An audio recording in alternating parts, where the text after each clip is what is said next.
Does it ever feel like the church is shifting into hyperdrive with all the changes that have been happening in recent years? Whether you struggle with the changes or you're totally pumped about them, today we're going to break them all down in the best way I know how, with an S tier, in pretty colors. Welcome to Spackchats. I'm the Spack, and this is where we chat.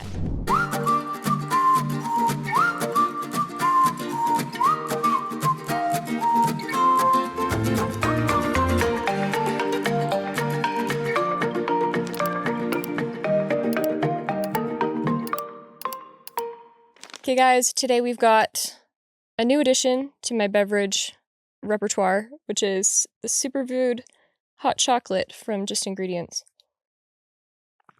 Yet again, my thermos has not kept my hot chocolate very warm, which is a major bummer. I think it tastes good. I kind of like how mine tastes better, but this is supposed to have a bunch of health benefits. I don't know if that speaks to you, but it's pretty good. Okay guys, we're going to break down all of the major changes that I've gathered. Not every single change. Hopefully all the ones that are going to be most relevant to you as a young adult, young single adult, or a youth in the church. And hopefully you agree with me on some of my takes. Well, I guess let me give you a disclaimer. Of course, I support the brethren, and I would rate all of these things an A or an S because they are all inspired of the Lord and right for our time. However, I'm just going to rate them how much I personally like them, how much I think they have personally benefited me, or how much I think they're going to benefit you in your life. So without further ado, we'll jump right in. Okay. 2-hour church announced 2018. I know a lot of people would love to throw that on an S. I'm honestly going to call it an A only because of what I think it's done for some people. I'm not saying this is not completely inspired and that I don't totally love it as a mom with babies who they're just not going to sit through 3 hours of church ever. I mean, we're going to be in the foyer or in the mother's room for some of the time. But I love 2-hour church. I think it helps us to stay unified as a church, to remember better, retain better what we've learned at church, and come better prepared to have just one lesson together. I fear for a lot of people, they just see it as less church, and it hasn't turned into a little bit more of a... There are some people who are not necessarily doing additional scripture study at home or enhancing their family and home-centered study of the scriptures despite the 2-hour church. So only because of that, I'm going to put it at an A, but personally, I really love it. I think it's really great for us. It gives us lots of opportunities, and it's so much easier to invite people to church for the first time. 3 hours is kind of a big commitment. Okay, I put this in quotations. Name change, rebrand, 2018. Okay, I'm gonna put that as an S. I think this one is a sleeper. I think this has done really big things for the church, and I think it's going to continue to do big things for the church. I kind of don't like when people call it like a rebrand. Back when President Nelson said, hey, we're not going to let people call us Mormon. We're not going to call ourselves Mormon. We're not even going to go by LDS. We are members of the Church of Jesus Christ of Latter-day Saints because this is Jesus Christ's church. And I think that is huge. I think that has changed how we perceive ourselves, and it's going to, and it has already begun, I think, to change how the public sees us. We're not just some fringe cult. We're not some fringe non-Christian religion. We are the Church of Jesus Christ of Latter-day Saints, and that's who we are, and we're very happy to be part of it. So I think it just kind of changes everything about how we live the church principles, live as disciples of Jesus Christ, and live as missionaries. Hopefully we'll continue to open up more doors for missionary work. Okay, ministering replaces home and visiting teaching. This one's kind of like 2-hour church. Ideally, I'd throw it at an S. I love it. I think it's amazing. I fear that there are even fewer people who are actually doing ministering or doing anything for home and visiting teaching. This is not true, however, for everybody. I know a lot of people and a lot of wards that have really stepped up. They've really taken to heart what it means to minister to their brothers and sisters in their ward and to truly be their friends, their neighbors, and to serve them selflessly with charity, not just have them as check boxes. I don't know. I've moved around a lot, and I've been in enough wards, though, that I know that like ministering interviews kind of just sometimes don't happen at all, and a lot of people don't do the ministering. So in practice, I don't know. I almost want to call it a C, but I love the heart of it so much, and I get the vision of it. I want to put it at an S, so I'll throw it on a B. Changes in why I say ward age limits. Okay, this happened about a year or two ago, a couple years ago in 2024, when, I don't know where to put this, I'm gonna sit here for a second while I talk about it. When they expanded the age limit for YSAs to attend the young single adult wards. It used to be up to 30, and now sometimes they can go up to 35. Now, in places where there are enough YSAs, they'll have 2 wards or multiple wards and have 18 to 25 and then 25 to 35. I've heard really, really mixed reports. I have not been a YSA at the time of this happening. I have heard really mixed reports. Some people like it. Some people really have a bit of a rough time with it. I think it's really good that they have expanded YSA age limits generally up to 35, just sadly because of the world we live in. Usually people are taking longer to get married, even those who are trying to get married. It's just one reason or another, it's been kind of difficult for them to get married younger. So I think it's helpful to give them a little bit more time in that demographic in those gatherings.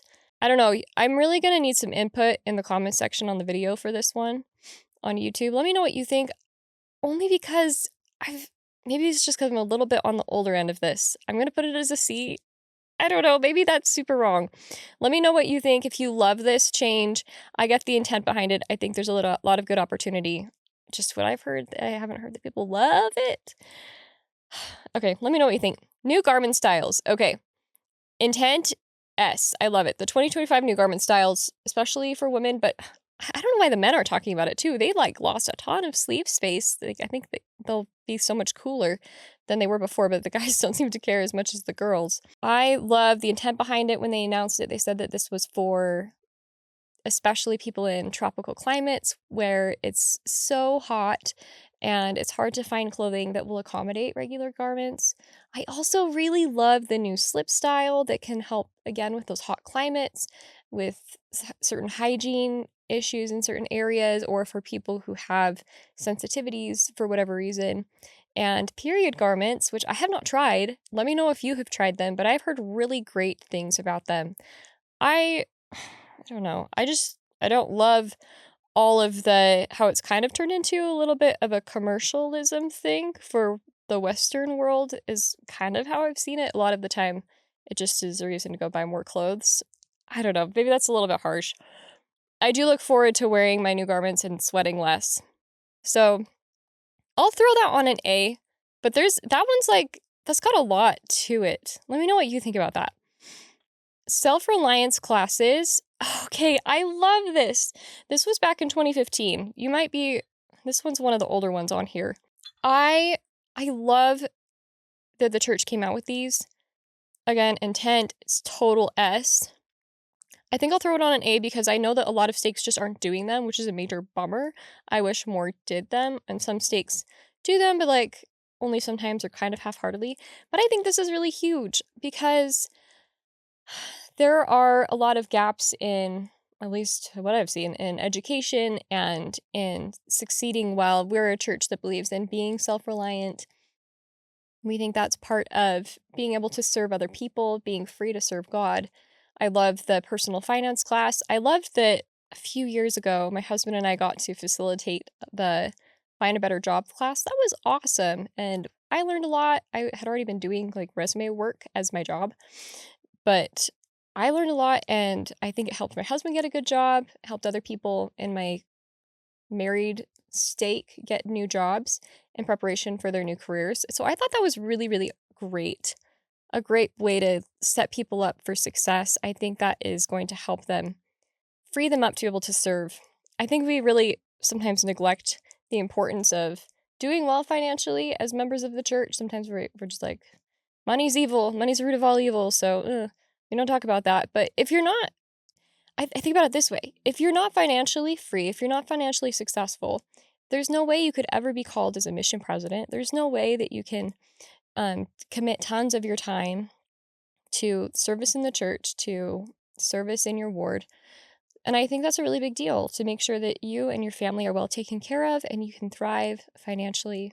Make it easier to pay tithing, even though there are different challenges always with tithing. And gifts. It's always, always worth it. So I think I'm going to call it an A.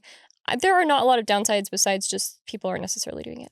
Okay, new requirements for Latter-day Saint BYU faculty and staff. Oh, this one was such a sleeper, guys. Okay.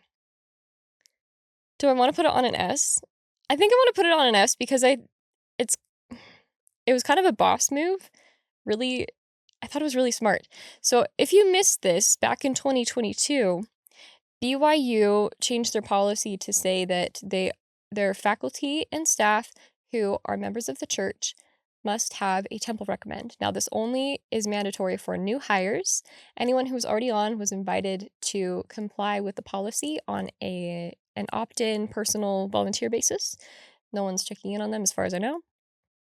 So I thought that was really, really smart. I feel like in the last several years, there have been a lot of stories, a lot of like kind of bombshell reports out of BYU of kind of some not true doctrines that were being taught. But I think that this is a really great way to counter that in a way that's not short term, that's not short-sighted. This is very long-sighted. This is going to have long-term effects. So I think this is really cool. If you're at BYU, let me know what you think about that, or if you even knew that happened. Mission age change 19 to 19 for women and 18 for men. Okay, yeah, I want to put everything on an S. Okay, downside of this, we'll put it on an A. Yeah, A.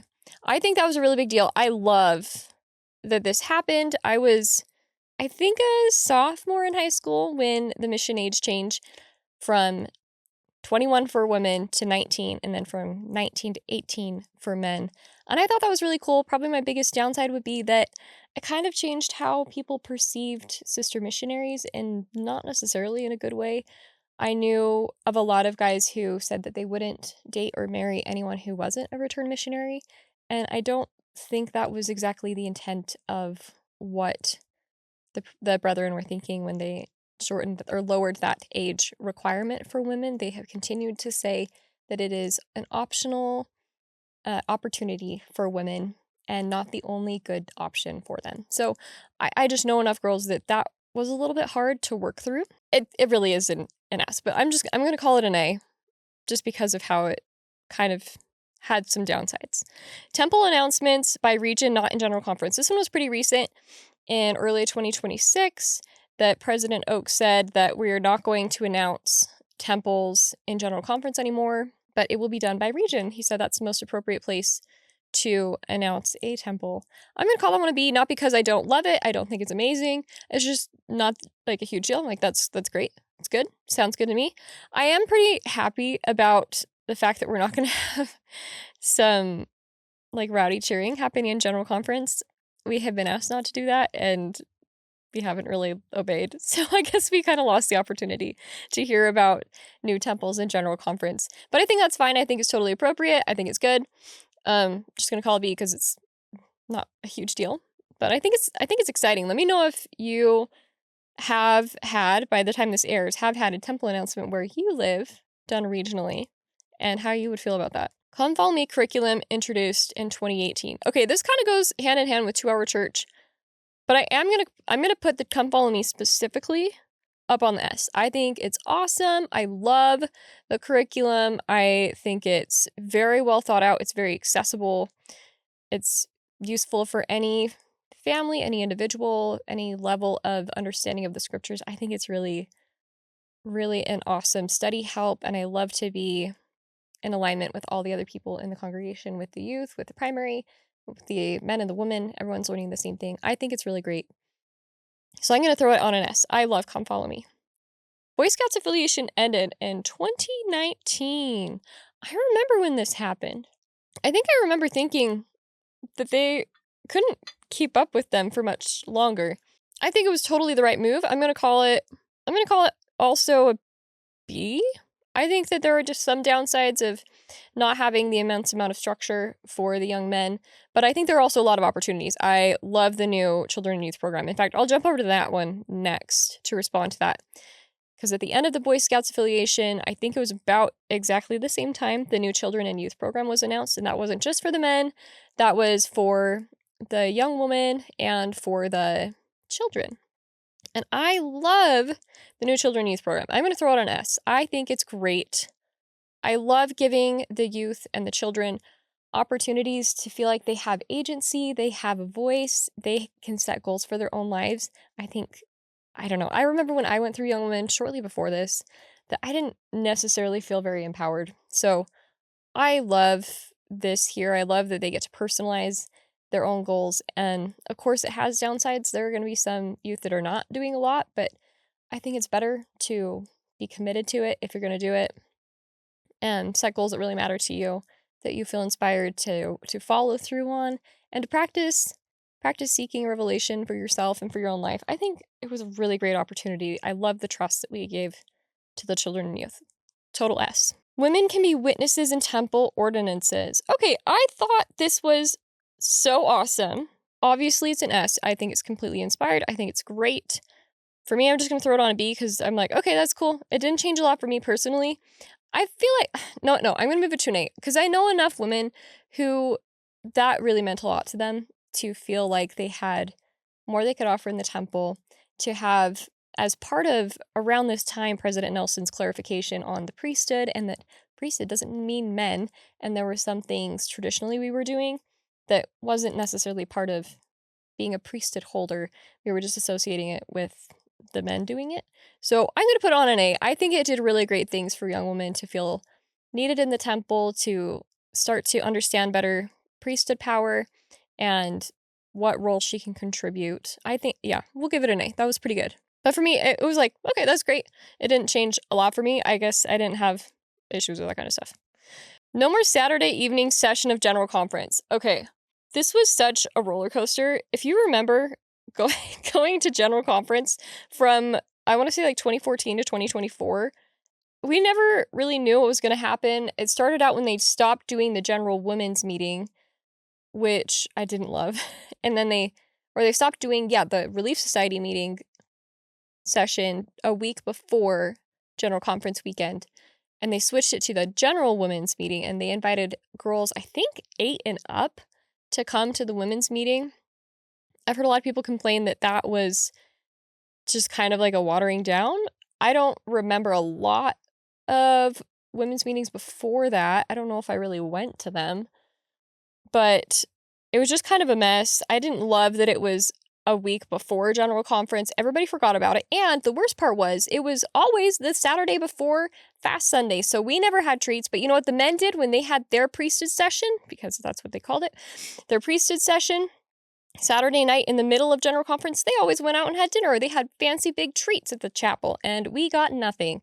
And that was a major bummer. Anyway, then they switched it to the Saturday evening session. They said they'd switch it up. They'd announce it every time, what it was going to be, and then it became a general Saturday evening session that was the Saturday night in the middle of general conference, and then they have recently announced that they will not be doing these anymore. I am sad to not have more words from the prophets, but on the other hand, they have access to us now. They have their own YouTube channels. They have their social media accounts. They can make press releases whenever they want to say something. So I'm going to call this one, I'm going to call it an A.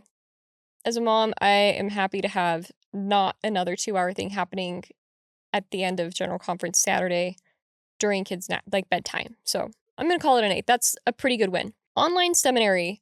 Okay, when I went to seminary, there was like no online seminary. I don't remember this being an option at all, but around 2020, obviously, stuff happened. So online seminary became much more streamlined. There were a lot more options for seminary suddenly. So let me know what you guys think. If you have done online seminary, what you guys feel about it. I think it's kind of not as fun. I don't know, just with everyone already doing Come Follow Me. You're already learning the same things at church and in your family studies.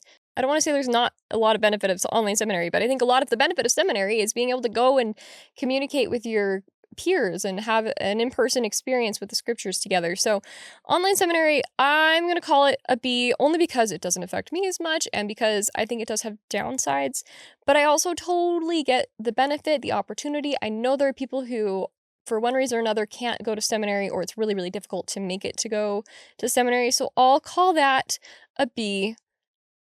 Let me know if I'm dead wrong. Okay. Missionaries can call home weekly. All right, this was I think about a year after I came home from my mission.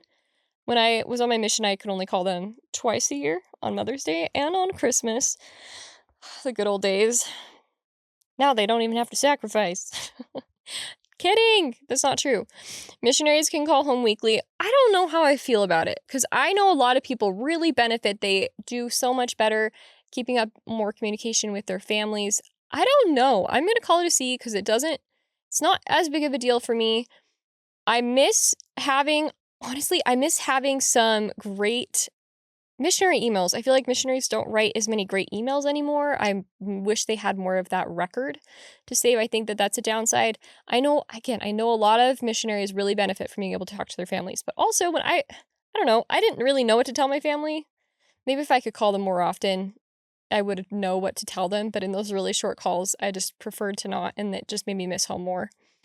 I don't know. Let me know what you think. Maybe that's an S, but I'm going to throw it on C. Increasing online missionary work. Okay, total S, total win. When COVID hit, missionaries suddenly were allowed to do a lot more stuff online, more social media work. And I know that opened a ton of doors for missionary work in places where they maybe wouldn't meet a missionary, or for people who just are not in a situation where they're going to meet missionaries. So I'm going to give it an S. I think it's great. Obviously, the circumstances were not great leading up to that, and online missionary work is hard, but for what it does for the church, I think it was fantastic. I'm really glad that missionaries get to do that now. Okay. Youth class presidencies clarified and empowered. I would give this one an S, but I'm going to put it on an A because it wasn't really that much of a change, I feel like. But again, like I said, when I was a young woman, I didn't feel like I had a really big role, I guess, in making decisions for the class I was in. I was at least a couple times, once or twice, in a class presidency. But I don't know if I really knew what the point was. I don't remember taking a lot of lead on planning activities. I definitely didn't take a lead on ministering to people in my class, but I don't think that was necessarily because anyone or because I wasn't allowed to, but I think nobody had just explained it to me very well, and I didn't know how to find that information. I didn't feel empowered. So I think that was a really big deal to give class presidencies that kind of, I guess, clarity, that kind of power, that kind of sense of purpose, that they have an important role and they can start walking as full members of the church right now. And I got to see that as a young woman president in like 2021-ish. And I had the coolest class presidency, the coolest young women class. They really got the vision. They were ministering to those who weren't coming to class, and they were really loving them, praying for them. They plan activities that matter to them and that were helping them in their goals. So I think it's awesome. I'm going to give it an A. New hymns. Okay. In theory, I give it an S. I love it. In practice, I want to give it a D. I'm going to throw it on C because, come on, guys. We have been promised this new hymn book for so long, and it's extending. I think they've announced now it's going to come out in 26 or 27. I don't know if I believe it because I feel like they bumped the date so many times, and that's just sad.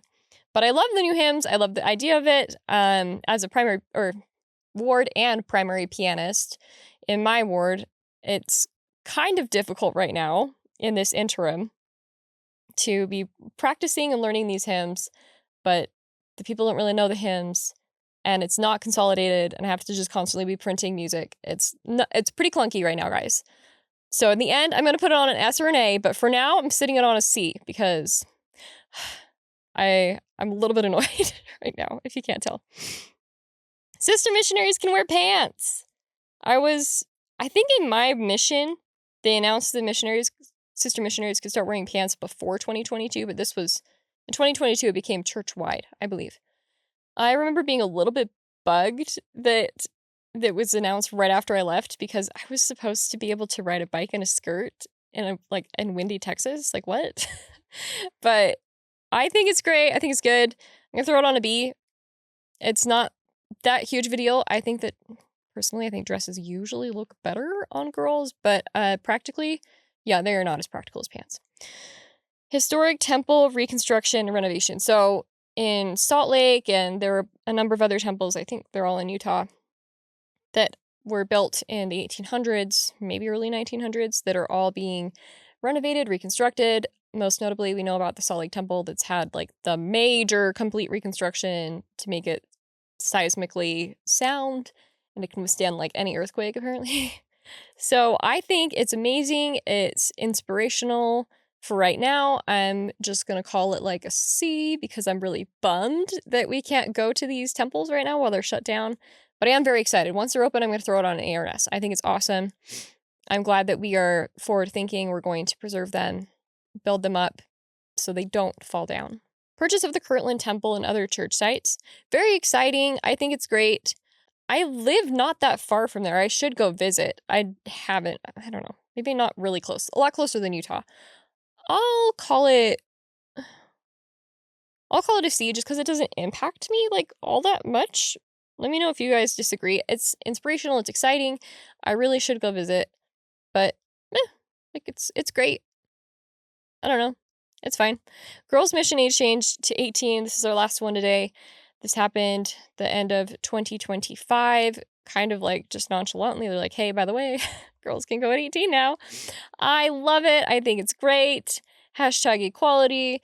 I think the biggest thing is that it's going to let girls who want to go on a mission just go on a mission. I have little brothers who've been like dating, and they have known a lot of women out of high school that say, I can't date right now. I'm going on a mission in a year. And I think if you know you're going to go anyway, just go. I think it's great. Let's throw that on an S. No problem. No notes. I think it's great. Okay. There's our S tier. I guess we didn't have any Ds. I don't hate anything here. I think it's all great. Some things just were less impactful to me. Let me know if you agree or disagree on anything here. Again, maybe I got everything dead wrong. Maybe I should have thrown everything on the S. It's all subjective. I just want to make a note. I think the biggest thing here is to look at all these changes. It's okay to like see what ones you like the best, how you would rank them. If you make an S tier, by the way, send it to me. I'd love to see it. Spackchats@gmail.com. But I think the biggest thing is to look at these with kind of an eternal perspective in mind. I know that, for example, a lot of people were disappointed when the Boy Scouts closed. Boy Scouts affiliation ended. They had really great experiences with that. And I know that can be hard to wrestle with when your good memories are gone, or losing personal progress from young women when we adopted the new children and youth program. And that's real. That's real, that's valid. But I think it's really exciting and can help us to see the future of the church as it's becoming a global church, and we're becoming like big.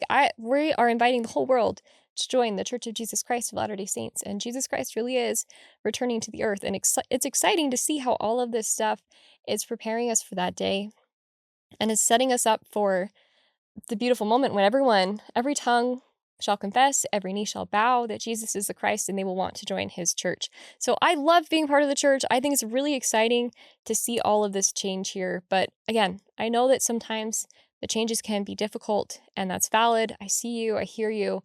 I invite you to think about those changes, pray about them, and see how that fits into God's big plan for his church, and also see how it can fit into his plan for you. If it's something that affects you, then see how you can use it for good. Okay, guys, before we wrap today, we're gonna throw in our advice segment. This is another one from Reddit, and this is from a mom. And this one's from a mom, but I think it's valid for the youth out there as well. But the mom, at least I think it's a mom, maybe it's a dad.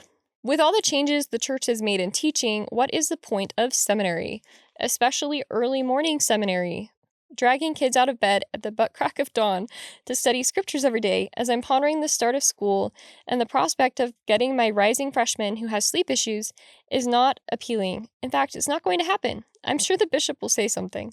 But I'm just wondering, with the home-centered church supported lessons, how long seminary is going to last outside of Utah and Idaho?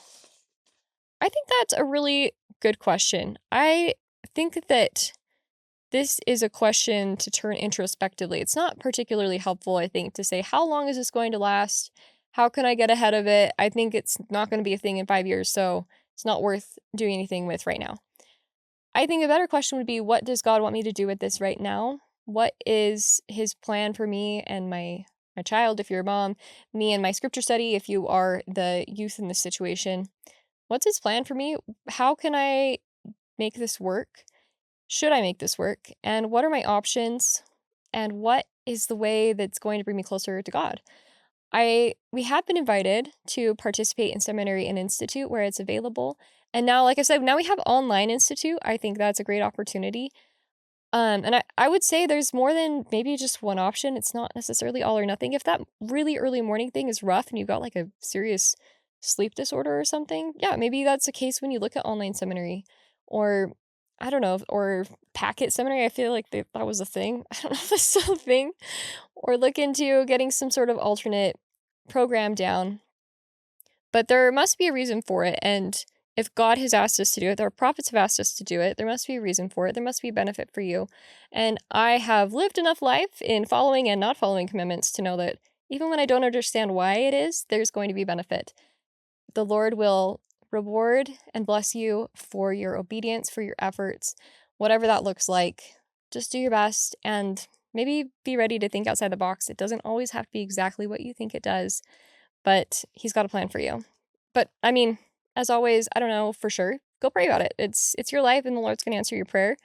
And I think He'll do that even if you are the youth in this situation too. The parents and youth both will have opportunity and a right to receive some revelation on this.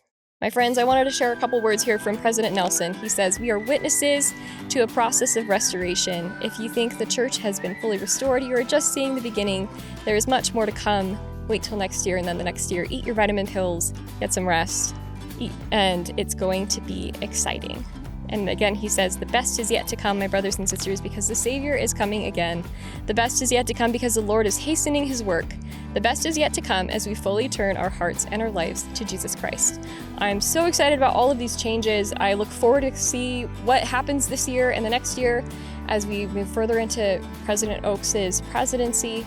I know that the Lord has a plan for us and this church, and it's beautiful to see it all unfold, and I'm glad you're along for the ride with me. My friends, that's all for today. It's time to stop chatting and time to go and do. I know that you have got this because God has got you. This has been SpackChats, your practical guide to survive and thrive through the latter days. Here we find answers to your real-life questions by applying the gospel of Jesus Christ to build an amazing life with no regrets. If you've enjoyed this episode, make sure to subscribe so you don't miss a future episode. And if you want to support the show, one of the easiest free ways to do that is to leave a 5-star review and share why you love the show. I'm Jessica Spackman. Until next time on SpackChats. Coming up on the next episode. Did you enjoy your mission experience? Loved it and hated it. Yeah, I loved it so much. It's so great, but also hard. So hard. And then, companions are hard and talking to people. What? Yeah. I was never I the love you, hard companions. You guys are great. So can you walk us through what happened that day you took a pregnancy test? Oh. Or even if there were any hints, I guess, before that. How did that go? You were discovering you were pregnant. And so I took a pregnancy test and it was positive. And I was like, this is the end of my life.